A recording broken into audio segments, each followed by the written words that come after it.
The three critical issues are gentrification, safety and crime, and jobs. And of course, they all fit together. A lot of the people who are coming are not here to be gentrifiers. They're coming because life is too expensive in San Francisco, and Oakland's a cool place to live.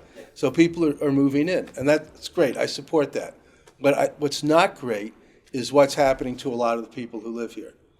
Black population of Oakland has shrunk from 42% to 29% in less than 20 years, right? And people are being pushed out. So we need to have tenant protections so that landlords are not incentivized to force you to move from your apartment so they can triple the rent. People should not make decisions based on what they hear from the candidates, because everyone can walk in and say, hey, I'm pro-civil rights, I'm pro-labor. Yeah. But look at our history. Yeah. So in 1965, I went to the South to do civil rights work, North Carolina and Mississippi, and had many of the experiences that my peers had. And I've been involved in civil rights work since then, as an activist and as a lawyer.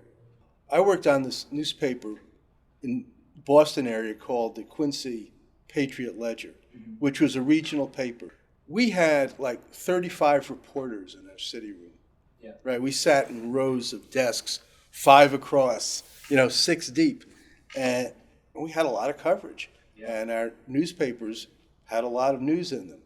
And now you fast forward to now, the Oakland Tribune doesn't even have a full-time education reporter, right? They've got, 2 or 3 reporters covering the whole city of Oakland. There's no place you can regularly learn about what's going on in the school system.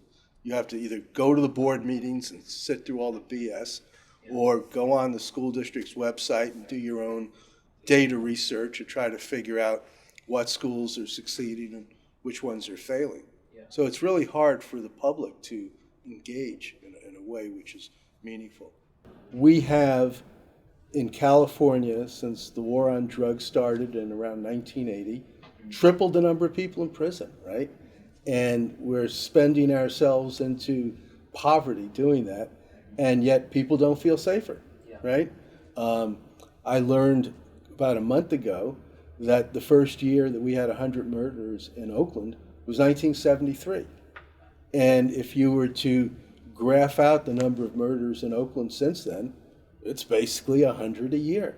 During the crack cocaine epidemic, it spiked up to the 130s, numbers like that. I think it was 142 one year.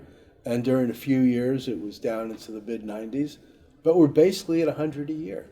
And I love that Einstein quote, right? That insanity consists of doing what hasn't worked in the past and thinking it will work in the future. What do you do to actually try to impact the dynamic, the power dynamic in your local area, in society, not just kind of selling out or tinkering around the edges? And so this term became popular, radical reforms, right? So they are reforms, but they do raise an issue of radical change. So yes, let's have the Bank of Oakland, right? It's not an original idea. I avoid original ideas, by the way. I like ideas that have been tested somewhere else, and can be applied here, right? So there's been this Bank of North Dakota for 100 years, and it works really well, So why don't we have a Bank of Oakland and try the same thing here? And it will be a benefit to the people of Oakland. It will also be a rejection of finance capital in the form of the Wall Street banking industry, right?